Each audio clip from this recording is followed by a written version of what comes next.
Okay. All right.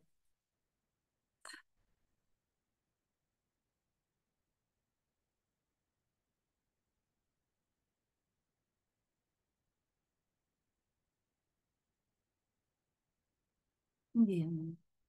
Yung sa may dali lang.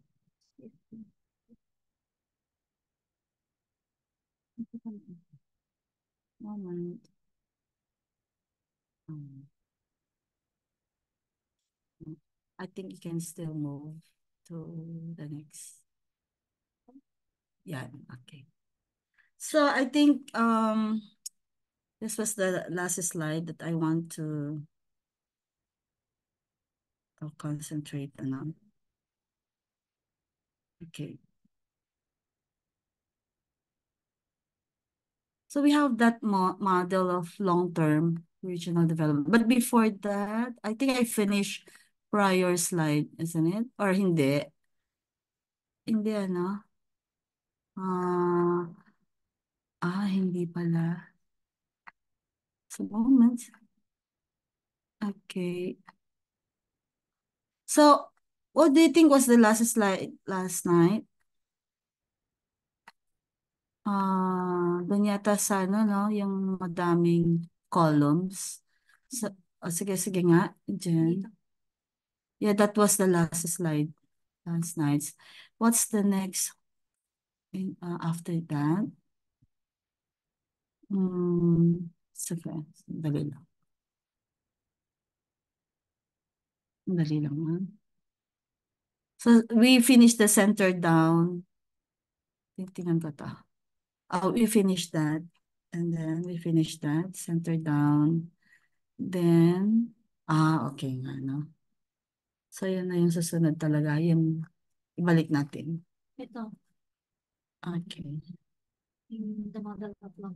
Alright. So that's the model of long-term regional development. In day 2 of the 2024 board exam, so it's history and theory, and most of those of the questions that were asked pertains to regional planning. So let's try to pero hindi naman nawawala yun eh. So regional planning is always a key, you know. It's a favorite topic for board exams for environmental planners. So that model um of long-term regional development presents three primary approaches that regions can adapt to foster growth and development. So you can see there the growth pole, the decentralized territorial integration, and functional integration. So each of these approach emphasizes different aspects of economic interaction, development distribution, and regional connectivity. So let's start with the growth pole, and please familiarize yourselves with the photo kasi ganyan din yung itsura if they put that in your test question. So the growth pole approach to regional development is centered around the idea that economic growth can be stimulated by focusing investments in a specific strategic area known as a growth pole. This area then acts as a catalyst for development, creating a ripple effect that spreads economic benefits to surrounding areas. So there's for the growth pole, there's emphasis on exchange economy. So what do we mean by exchange economy? It means that the growth pole prioritizes an exchange economy where trade and economic interactions are crucial. So the focus is on creating a dynamic center that attracts investments, business, and labor. The exchange economy is typically driven by industries that can generate significant economic activity and employment. Also, development benefits to ripple effect means that this idea, that means that the idea that is that by concentrating investments in a particular area, which is the growth pole, there will be a ripple effect that benefits the wider region. This could include improved infrastructure, increased job opportunities, and enhanced services that gradually extend outward from the growth pole. The ripple effect assumes that economic benefits will naturally spread to less developed areas as the growth pole expands its influence. It also says principally export-based linkage.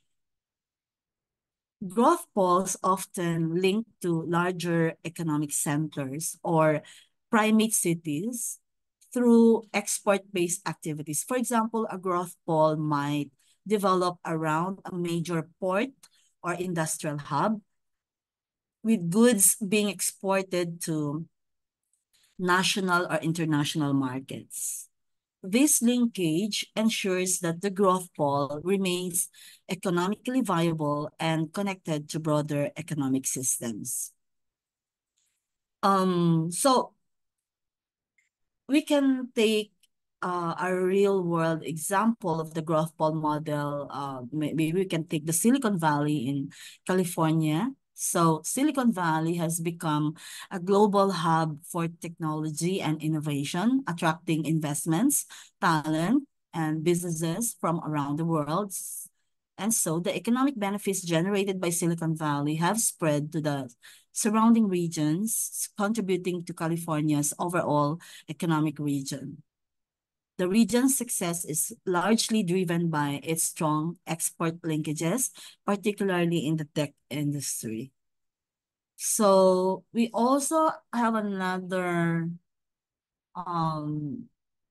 image there, another model, which is the decentralized territorial integration. This model or this approach focuses on creating self-sufficient subregions that can sustain themselves without relying heavily on external economic systems. This model emphasizes local resource use, economic independence, and selective engagement with external markets.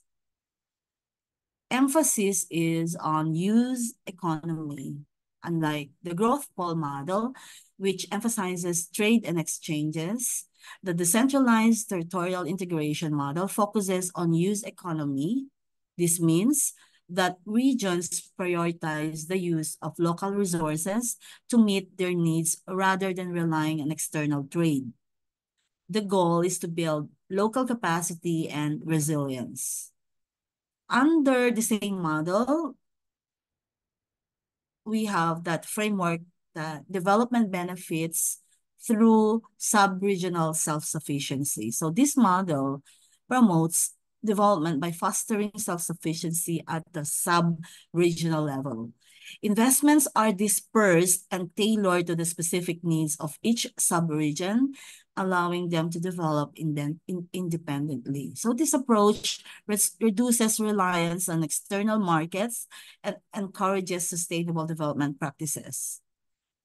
Then we have selective closure. This terminology, selective closure, refers to the practice of limiting external influences to protect local economies. This might involve implementing trade barriers, supporting local businesses over international competitors, or developing policies that prioritize local production. The goal is to maintain economic stability and protect local industries from external shocks. So, we go to the third one, which is functional integration. This is an approach that seeks to enhance regional development by fostering strong internal linkages within the region while maintaining diverse connections to other regions.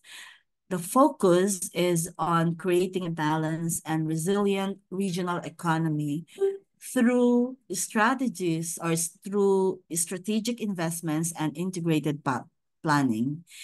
Emphasis is on exchange economy. Similar to the growth pole model, functional integration also emphasizes an exchange economy. However, the focus here is on facilitating exchanges within the region to strengthen internal connectivity and economic cohesion. The goal is to create a region that's economically integrated and able to support itself through robust internal trade networks. We're still under functional integration.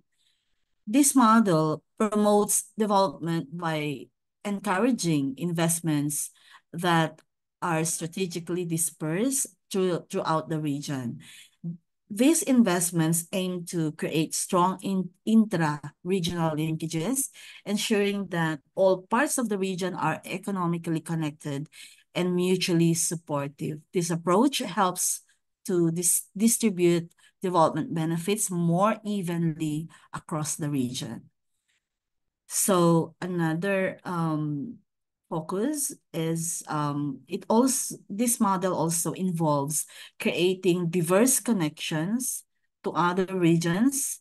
This might include trade agreements, infrastructure projects, or collaborative economic initiatives that link the region to other parts of the country or the world. These linkages help to diversify the region's economy, making it more resilient to external shocks and economic fluctuations. So if you are familiar with the European Union, so the European Union's cohesion policy is an example of functional integration in practice. The policy aims to reduce disparities between regions within the EU by promoting economic, social, and territorial cohesion. Investments are made in infrastructure, education, and innovation across member states with the goal of enhancing intra-regional connectivity and ensuring that all regions can benefit from EU-wide economic growth. So the policy also encourages diverse linkages between regions, fostering a more integrated and resilient European economy. So we can go to the next slide. So what's that slide? Okay.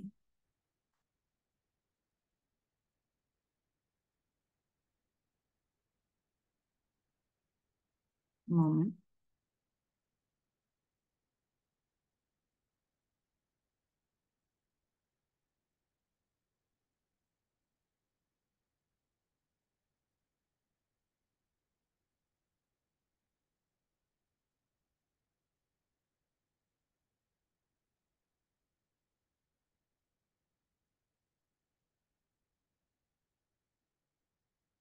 Right.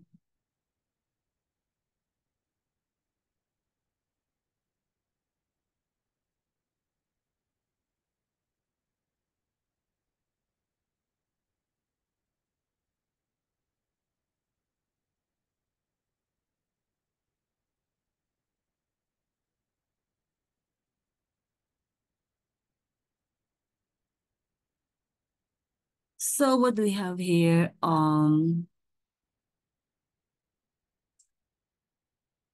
How are okay, just a moment. So emphasis. So I think are that's the explanation of those long term, but we can make some reiterations there. Some there are 4 columns. Okay. Growth ball. I think those are the explanations of those three models. Maybe we can go to the next one.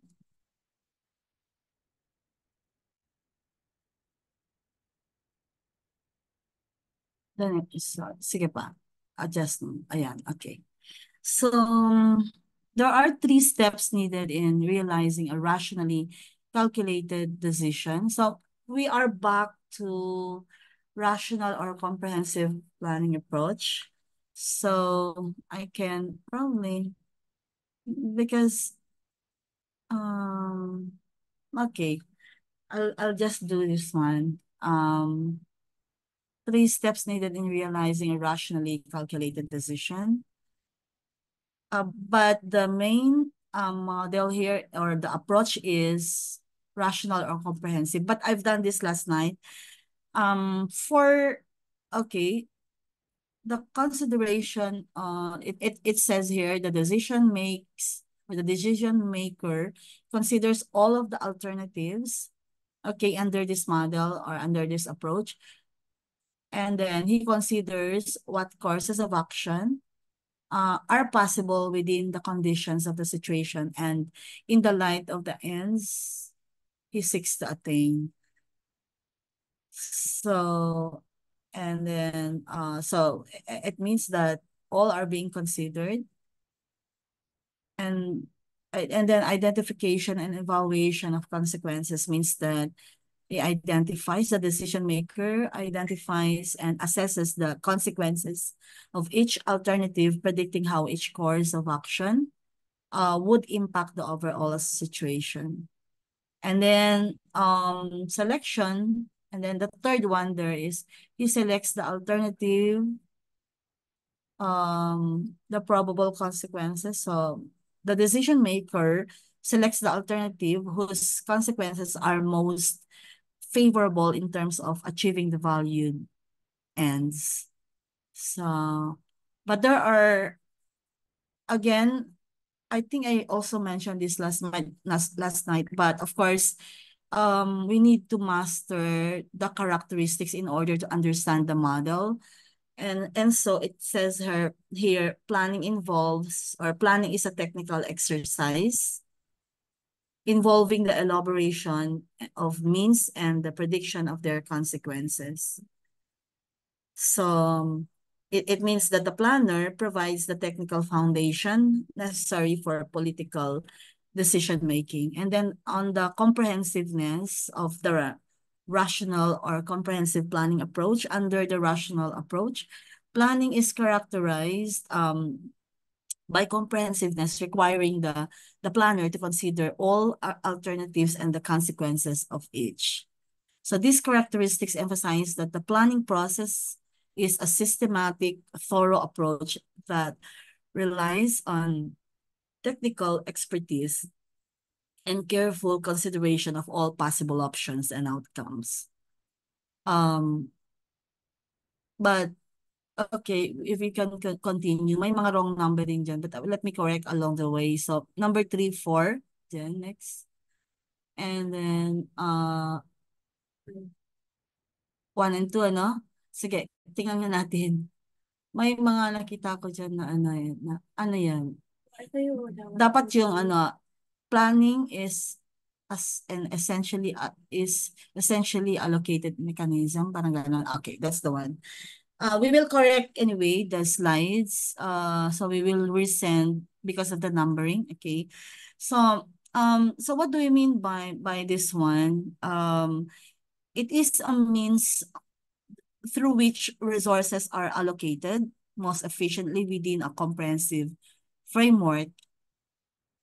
So that's one characteristic. And then the rational model also assumes the objectives can be identified and articulated. So it further assumes, okay, that the outcomes of alternative strategies can be projected and their expected utilities assessed by some goal-related objective criteria. So additionally, it assumes that the probability of relevant conditions occurring can be predicted based on available information. So these are the 4 characteristics. So maybe we can go to the next. Okay. It is actually the steps involved in the rational or comprehensive planning approach, which is considered the orthodox and rational view of the planning process. So I think when we establish goals, so these are very literal step-by-step process. The goal should be clear, and then when you develop alternatives, it means that you are creating different possible courses of action. Then when you're testing and evaluating, you assess the feasibility and effectiveness of each alternative. Then the choice of the best alternatives there means that you are selecting the most appropriate course of action based on the evaluation, and then implement the plan, and then monitoring and evaluation of the plan implementation. So you continuously check, you know, the progress and making adjustments as needed. Okay. So, but of course, we cannot escape from the criticism of the rational model or the comprehensive, this rational or comprehensive planning approach. So you can go to the criticism. Um, yeah, it's actually, it says here, it is difficult to determine which or whose values should be prioritized, meaning that as the preferences of one group might conflict with those of another. So that's the one you are seeing now. So this issue is particularly significant during the processes of goal formulation and selecting the best alternatives. The problem is often is here. It says here that is often resolved by aligning with the realities of political power, which inevitably makes planning a political activity. So it's quite a mouthful on the criticism. Um, so maybe we can go to the next, which is information. No. You stay there. That okay, because it's very important also to evaluate, you know, that's why one of the criticisms is information inadequacy. And there's this, um, yeah, there's this quote saying, the look before you leap approach of rational planning can be hampered by a lack of sufficient information of knowledge. So, okay, just a moment. So when do we say okay, the look before you leap approach? This is very interesting, you know. And it says this insufficiency becomes more problematic when identifying all possible alternative strategies or when predicting the consequences of a chosen course of action. So what else do we need to learn from this look before you leap, right? Um, let me see. You know, value determination. If we go back, if we try to understand this one, because we need to understand this, is because in any planning process, for example, multiple stakeholders are usually involved. So each with their own set of values and preferences. For example, in urban planning, developers might prioritize economic growth, while environmental groups might emphasize sustainability and conservation. So balancing these conflicting values is challenging because what's considered a priority by one group might be less important or even contrary to the interests of another group.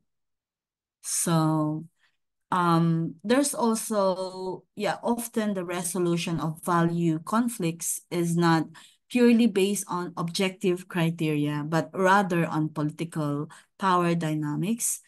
those in positions of power or influence tend to have a greater say in which values are prioritized. This means that planning often becomes a political activity where decisions reflect the interests of the most powerful groups rather than a consensus of all stakeholders. So that's what it means by the first critique. So, and during the goal formulation stage, planners must decide which objectives to pursue. This decision inherently involves a value judgment, right? So I'm still in the value component of the critique. Whether the goal is economic development, social equity, environmental sustainability, or something else, the selected goals will shape the entire planning process, making value determination crucial yet difficult step. So consider a city deciding on land use for a new development. So the city government might prioritize economic growth, favoring commercial development.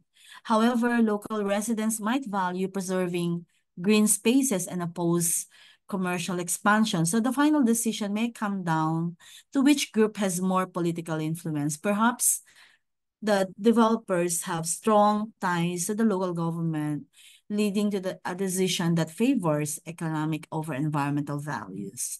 So I hope you truly understand that.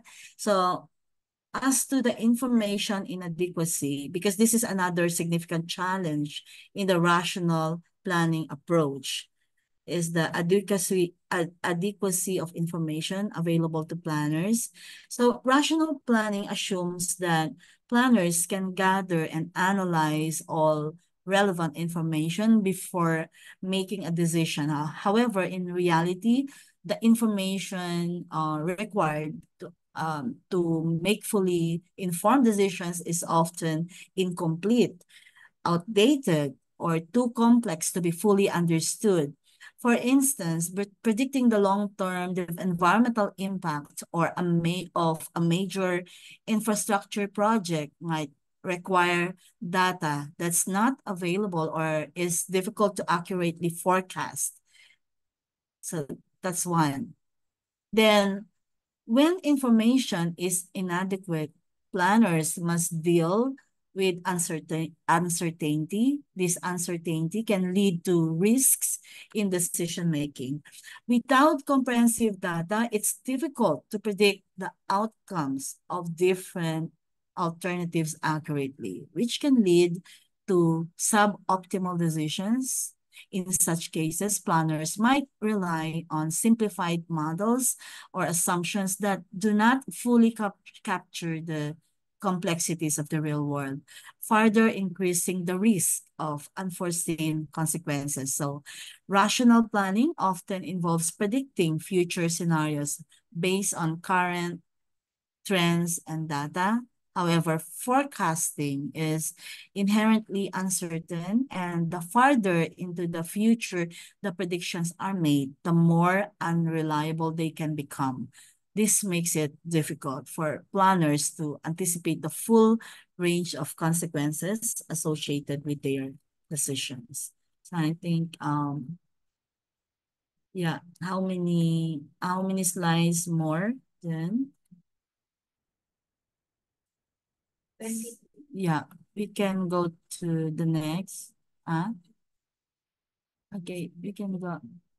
So, that's the one that I was trying to explain earlier. Yan kanina. So, kasi parang paulit-ulit yun, no? Characteristics of the... Pero na ano naman, yan do yung ano. So, anyway, uh, so that's Lynn Bloom. So yung kanina ano yung same lang din ng sinabi ko.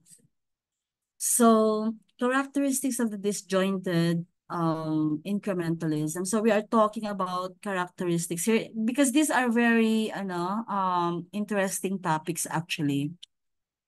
Because disjointed incrementalism means modeling through planning approach. So I hope you have heard about this one before, or is this the first time you're seeing them. Mm, so with the disjointed incremental approach, so please remember that it's also known as the modeling through approach. They offer some, advantages in terms of practical decision making. It's not without significant limitations. No?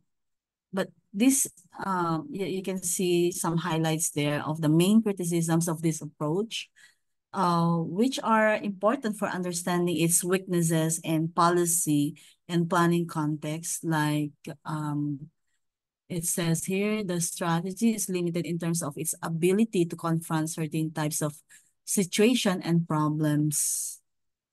So, when existing policies have not produced satisfactory results, simply making incremental adjustments to these policies may not lead to meaningful change. In such cases, a more comprehensive or radical approach might be necessary rather than disjointed to resolve the issues at hand. So this limitation makes the approach less effective in situations where significant change is required. Then there's the perpetuation of status quo. So it says in the second paragraph, amidst its tendency to perpetuate the status quo and its inability to generate solutions, it cannot be used um,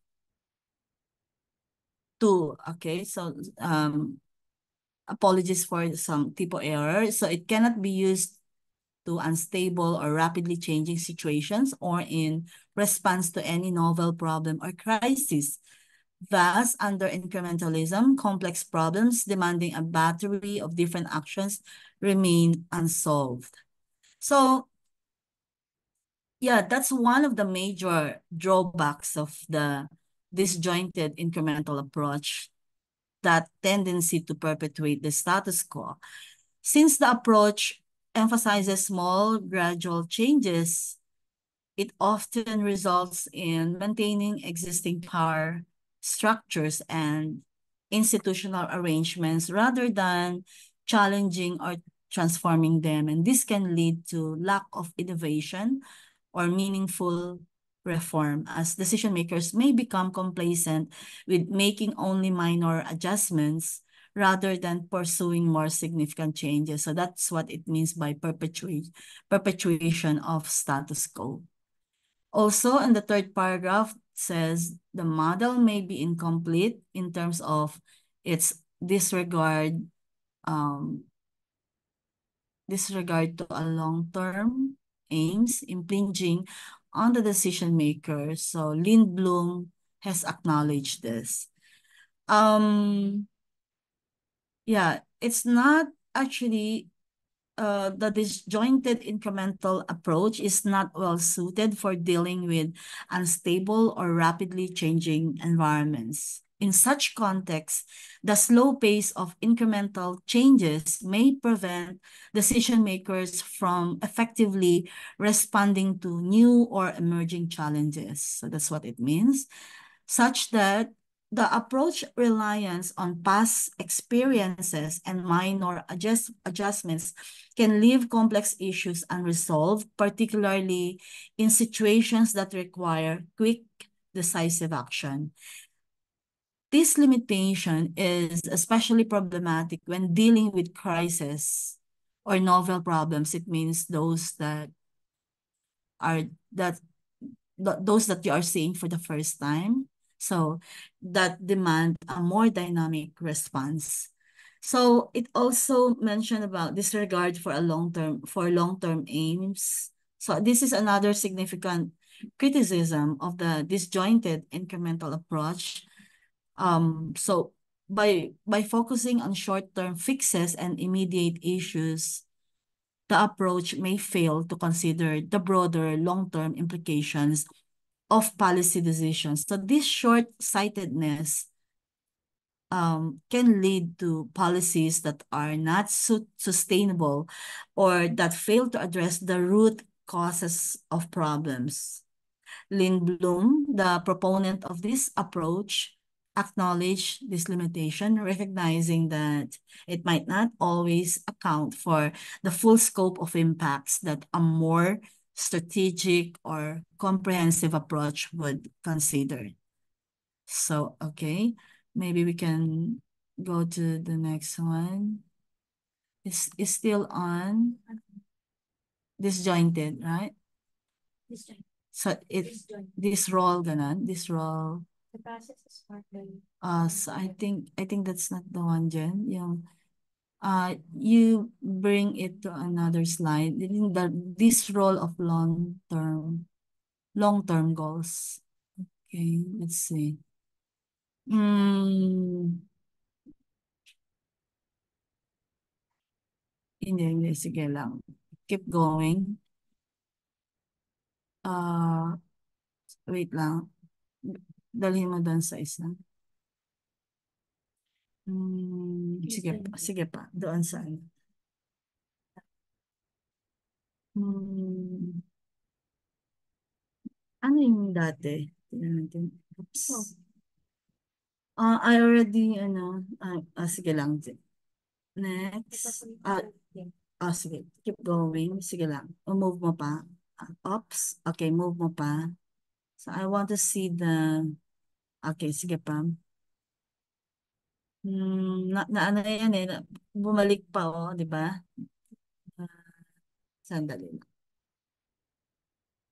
Sige nga. Next. Yan yung sige, ibalik mo pa doon sa isa. So, I think this one, okay? Uh, Characteristics of the... Yeah, sorry about that. May pabalik pa ulit-ulit dito na sa characteristics of disjointed incrementalism or muddling through.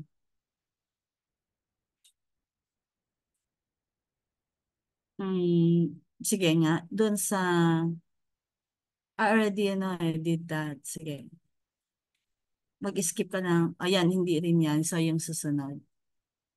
Ah, you see? Sandali.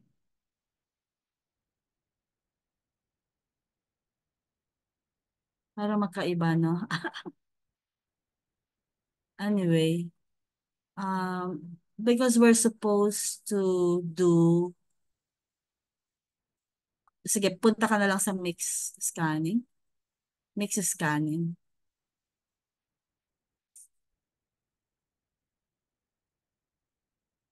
Sige nga. Sige pa. Keep going. Because I already explained a very long one, pero nandyan sa ano siya. So anyway, so maybe we can move to the mix scanning approach. It's also a popular model.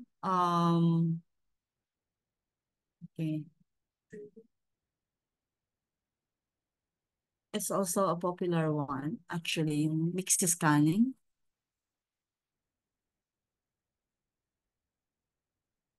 Hang on.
Okay, I think I'm back. So I think this is the, how many slides do we have more for tonight?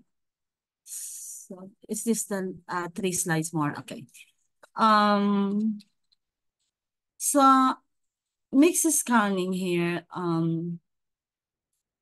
was developed by sociologist Amitai Edjoni. It offers a middle ground between the comprehensive, all-encompassing analysis of the rational model and the limited step-by-step approach of disjointed and incrementalism.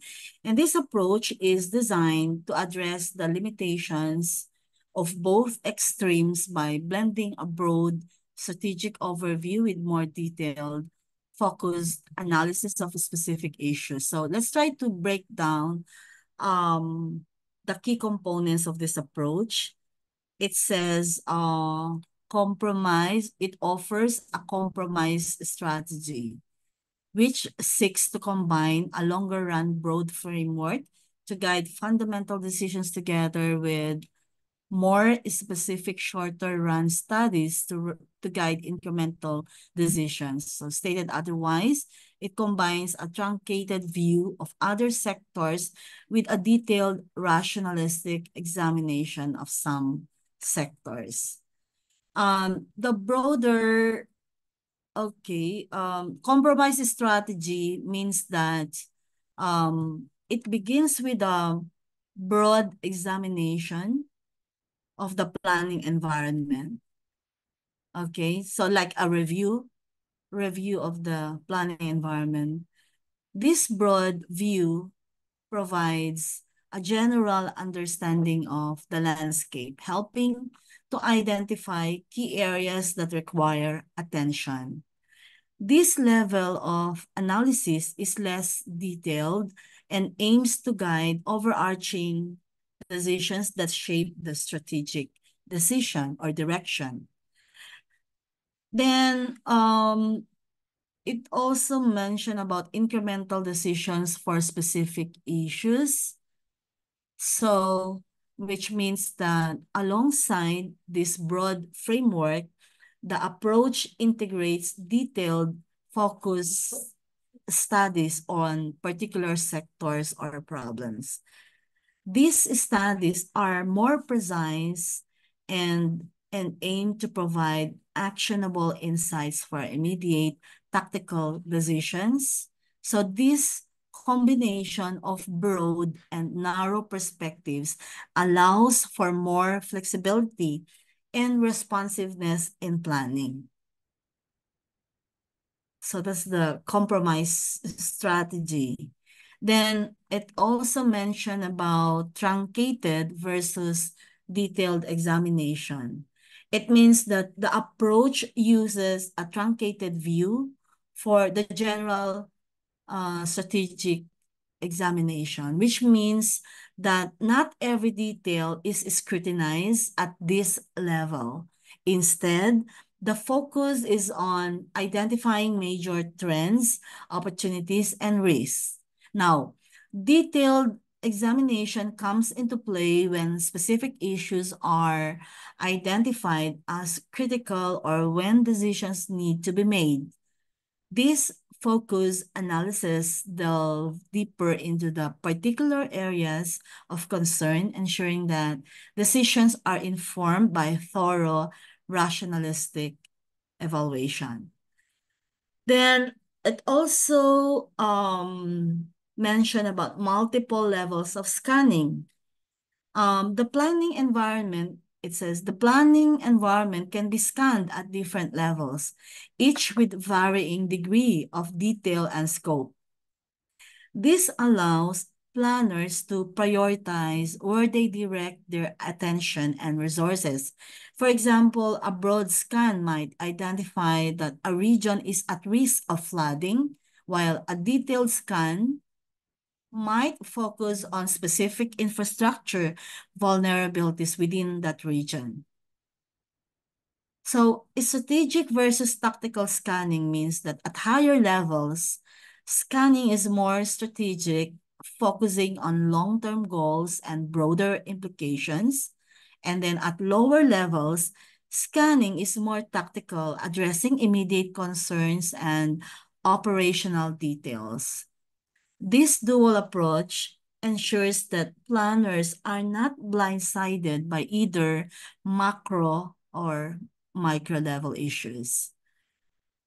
So there's strategic scanning, tactical scanning, but if you compare that, actually, strategic planning is the high level overview that provides a general understanding of the planning environment. And it's designed to highlight areas that require further attention without getting bogged down in specifics, while tactical scanning means that once areas of concern are identified, tactical scanning provides a more detailed, rigorous analysis.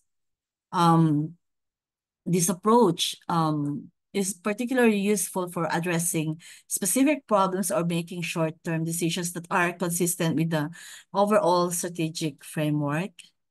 Anyway, what are the advantages of mixed scanning? I think we are still there, right? Advantages. Can you go to the next one? Let's see if we can see the advantages there. Okay. The tutors. Okay. And then what's the next? Okay. So okay, let's hang on there. We hang on there because yeah, that okay, let's see. Yeah, I just have to read there that there are it mentions here the two tiers, right? The two tiers of the approach which are interrelated through a series of rules. So what do we mean? Okay, what do we mean by that? Okay, let's see. So it provided an example there that explains the two tiers of the approach. It says, after a number of incremental decisions have been made, the decision maker should undertake more comprehensive review of the broad framework. So, the mixed scanning approach, okay, operates on the principle that broad strategic decisions should be periodically reviewed and refined based on incremental tactical decisions. But this is achieved through a set of rules or guidelines that determine when a more comprehensive review of the strategic framework is necessary. For example, after implementing several incremental decisions, like naipon, parang ganon, because you've decided on some, yeah, and you made use of strategies using this approach, incremental planners. While you're doing that, while you're providing solution to every bit of this small issues, planners may find it necessary to reassess their overarching strategies to ensure they remain relevant and effective. So the idea is that as incremental decisions accumulate, they can reveal new patterns, challenges, new opportunities that necessitate a broader, more strategic review. This prevents the incremental approach from becoming too narrowly focused and ensure that the overall direction remains aligned with long-term goals. So the contingency approach there, similar to Avron Ben Davis, it mentioned, reduced planning approach, is introduced as a way to address the often overwhelming information requirements of the rational systematic approach. And so, yeah, it recognizes also that it may not always be feasible or necessary to gather exhaustive data before making decisions. So also, the contingency approach helps to mitigate the conservative bias inherent in the incremental approach. Incrementalism by nature tends to favor small, cautious steps, which may not always be sufficient to address larger or more urgent issues. So the contingency approach allows for more flexibility by adapting to the specific circumstances at hand rather than rigidly adhering to a set strategy. Now, the combining operational prescriptions with situational realism means that the approach emphasizes the need to combine, okay, to combine theoretical operational guidelines with a realistic understanding of the situation. This means that while planners should have a set of best practices or principles to guide their actions, they must also be prepared to adjust this based on the actual conditions they encounter. So this adaptability is crucial for effectively navigating complex and dynamic environments. So this evolution, okay, towards mixed scanning in practice, um, this one hints at a shift in real-world applications, particularly in the UK, where planning strategies are evolving from comprehensive, systematic approaches to ones that incorporate elements of mixed scanning. So this suggests a growing recognition of the need for a more flexible, adaptive planning framework that can balance long-term goals with short-term realities. So quite complex, right? But of course, for example, when a city, okay, managing its response to climate change, initially the city may adopt a broad strategic framework based on climate projections and general principles of sustainability. However, as it implements specific measures such as upgrading infrastructure or promoting green energy, the city uses the incremental decisions to guide and adjust its broader strategy. If certain measures provide ineffective or new technologies emerge, the city can undertake a comprehensive review of its overall climate strategy, ensuring that it remains relevant and effective. So in summary, it what's this?